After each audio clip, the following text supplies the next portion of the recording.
Boa noite. No Globo Repórter de hoje, vinho e saúde.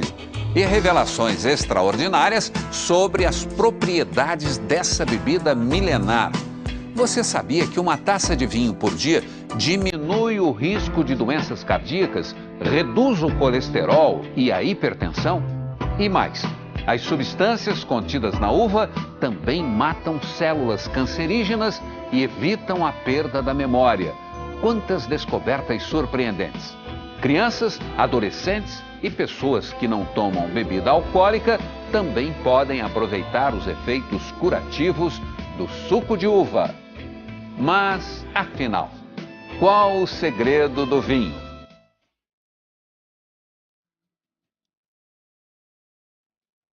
Uva, água, vitaminas, taninos, sais minerais. Uma espécie de ouro ou veludo que se derrama na taça. Fonte de prazer e também de saúde. Cada gota carrega substâncias que há décadas são alvo de estudo dos cientistas.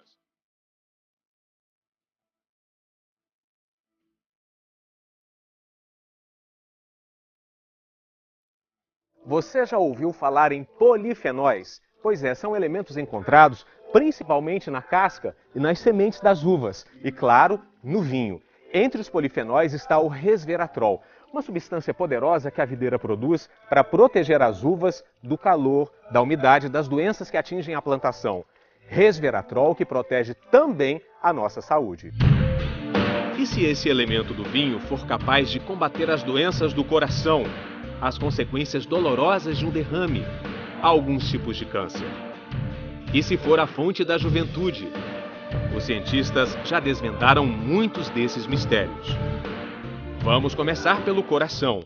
Estamos no INCOR, em São Paulo, um dos mais importantes centros de cardiologia da América Latina. Aqui, os pesquisadores analisaram os efeitos do vinho em coelhos. Eles receberam alimentos ricos em colesterol, a gordura ruim que entope as artérias, e foram divididos em 3 grupos. O primeiro recebeu só a comida. O segundo, a dieta gordurosa, mais uma porção diária de vinho tinto. E o terceiro grupo, a dieta e um vinho tinto fervido para que o álcool fosse eliminado. O Dr. Protásio Lemos, chefe da equipe, queria saber se o vinho poderia proteger o coração da aterosclerose, o acúmulo de placas de gordura nas artérias que pode levar ao infarto.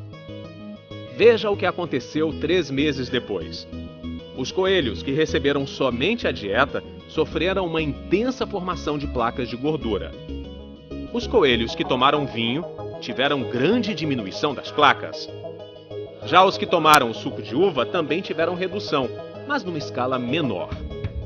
O segundo passo da pesquisa foi com humanos. Adultos com colesterol alto tomaram 250 ml de vinho tinto, mais ou menos uma taça, por 15 dias, e foram examinados.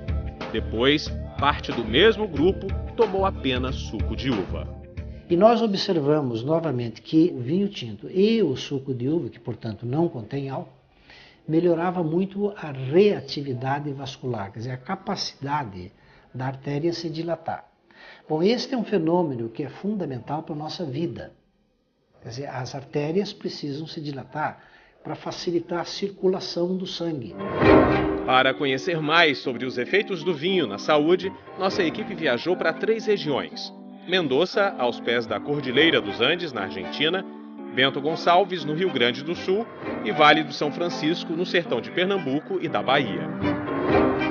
O plantio de uvas para a fabricação de vinho aqui no Vale do São Francisco é recente, existe há mais ou menos 25 anos. Os produtores estão cada vez mais preocupados com a qualidade, investindo em tecnologia, em novas espécies. Agora, o que mais chama a atenção é o seguinte: por causa do clima quente e seco, as videiras produzem uvas até 3 vezes por ano. É o único lugar do planeta onde isso acontece. E mais, o pessoal aqui consegue ter colheita o ano inteiro. Entre maio e dezembro, toda semana, toda quinzena, as empresas estão vinificando.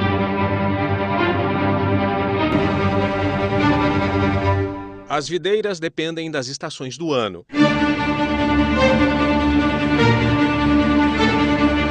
E aqui é como se primavera, verão, outono e inverno estivessem presentes ao mesmo tempo no mesmo lugar. As parreiras são divididas em grandes áreas. Enquanto numa parte elas estão prontas para a colheita, na outra a fase é de poda. E logo ao lado, as uvas ainda estão começando a aparecer. Este não é o milagre da multiplicação. É o milagre da irrigação. Controlando a água, é possível controlar todo o ciclo de vida da parreira. Por isso, esse pedaço do sertão da Bahia e de Pernambuco impressiona até os pesquisadores, como o Juliano. Em 30 anos, um enólogo faz 30 vinhos, aqui ele consegue elaborar 30 vinhos no mesmo ano. Isso é um milagre.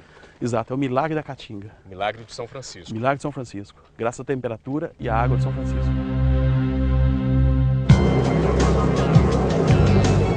O vinho nasce da fermentação da uva. A fruta é esmagada e a grande transformação acontece em barris de aço ou de carvalho. Até ser engarrafada, a bebida passa por um descanso que pode levar meses. Quem entende do assunto diz que um bom vinho depende muito mais da qualidade que vem do campo do que do processo de fabricação. Aqui no sertão nordestino, o clima faz com que as uvas fiquem sempre assim, bonitas, saudáveis. E não é só não, hein? Segundo os pesquisadores, esse calorão transforma as uvas, tanto brancas quanto tintas, em campeãs de substâncias antioxidantes, como, por exemplo, o resveratrol.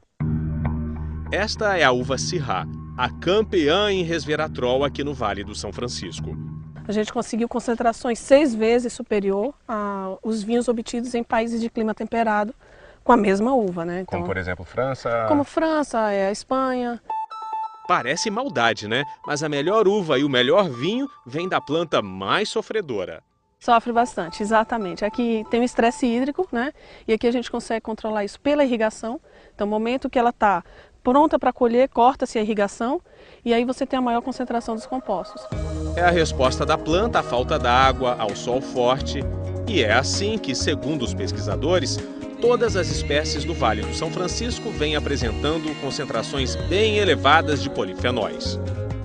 Não só de resveratrol, mas de antocianinas, de quercetina, todos compostos importantes, né, para a saúde. Pernambuco e Bahia produzem 7 milhões de litros de vinho por ano, uma indústria que emprega 8 mil pessoas. Não foi à toa que só em Petrolina, nos últimos 10 anos, a população cresceu 35%. Eu nasci e me criei aqui, era muito difícil. Aí não tinha agricultura, não tinha nada. Hoje, aqui nessa região, só não trabalha quem não quer. É verdade isso? É verdade. Não é exagero? Não. Quem não trabalha nas áreas de uva, de manga, trabalha na área de agricultura irrigada, como a cebola, o melão, a melancia. Celeiro de frutas tropicais, a região exporta para a Ásia, a Europa e para os Estados Unidos. Os vinhos do Nordeste já estão sendo premiados pela qualidade. Mas é muito importante lembrar sempre, vinho é uma bebida alcoólica, então é preciso moderação, consciência. Sempre junto às refeições. E 1 a 2 taças de vinho, não mais do que isso. Professor, quem são as pessoas que devem evitar o consumo de vinho? Gestantes, pessoas que têm tendência para alcoolismo, pessoas que têm problemas de dor de cabeça, cefaleia com vinho, tonteiras, pessoas que têm problemas gastrointestinais. Tudo em excesso faz mal na nossa vida, inclusive o vinho. Moderação e constância. Há 25 anos é assim. Seu Ivan toma 1 ou 2 taças de vinho no jantar. Tem o perfil ideal para participar de mais uma pesquisa do Instituto do Coração.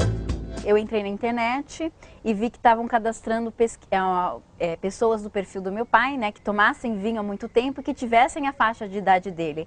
E eu achei isso bastante difícil. Falei, pai, essa é a sua cara. Beijos e vai ver o que é. E ele foi mesmo. Passou por uma bateria de exames sofisticados. Os médicos investigaram até a parte psicológica. O engenheiro é um dos 200 participantes da pesquisa. 100 bebem vinho com frequência. E 100 não tomam bebida alcoólica de jeito nenhum. A pesquisa partiu de uma curiosidade. Será que o bebedor crônico de vinho é biologicamente mais jovem? Nós estamos mais da metade do estudo. Hoje fizemos o caso número 139. Mas nós precisamos chegar ao fim para tentar esclarecer se no homem, de fato, o vinho tinto tem um efeito benéfico ou não. Com ratos, o resultado foi muito interessante. Os animais que tomaram vinho não viveram além do esperado, mas ganharam mais disposição e vigor. Peso adequado, exercício, não fumar, ter uma dieta correta. Quer dizer, tudo isso entra. Não é só sair tomando vinho por aí. Não. Ivan descobriu o bom vinho por acaso, no leilão de importados da Receita Federal. O mais engraçado, Renato, é que eu tomava eles em copo de requeijão, de qualquer jeito, não conhecia nada. De guti-guti. De uma vez. De uma vez só. Mas eu falei, puxa, isso aqui é bom, né? Então comecei a pesquisar com livros que também eram muito difíceis, e a importação era muito restrita naquele tempo no Brasil, né? Velhos tempos. Ivan já escreveu 2 livros sobre o assunto. E em casa montou uma pequena adega que faz questão de apresentar pra gente, orgulhoso de algumas preciosidades. Um Margaux, que é uma apelação de Bordeaux, um outro Romedoc, esse de 2000. Estão num ponto bom para consumo. Agora tô achando que você tá com dó de tomar esses vinhos, hein? Nós vamos tomar ele agora. Não? Não, vamos sim. Tô brincando.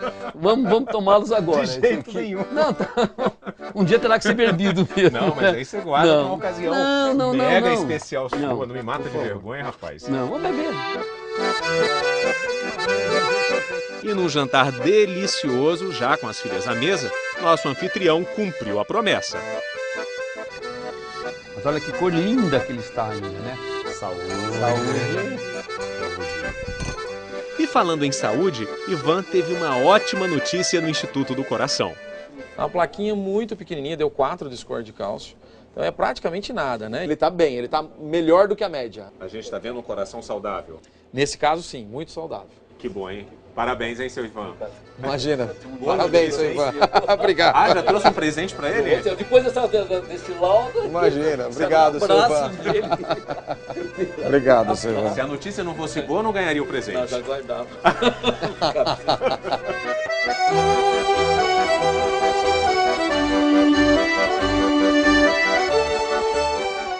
O suco de uva e o incrível poder do resveratrol, a substância capaz de combater a diabetes, também é eficiente contra o câncer de mama. Daqui a pouco.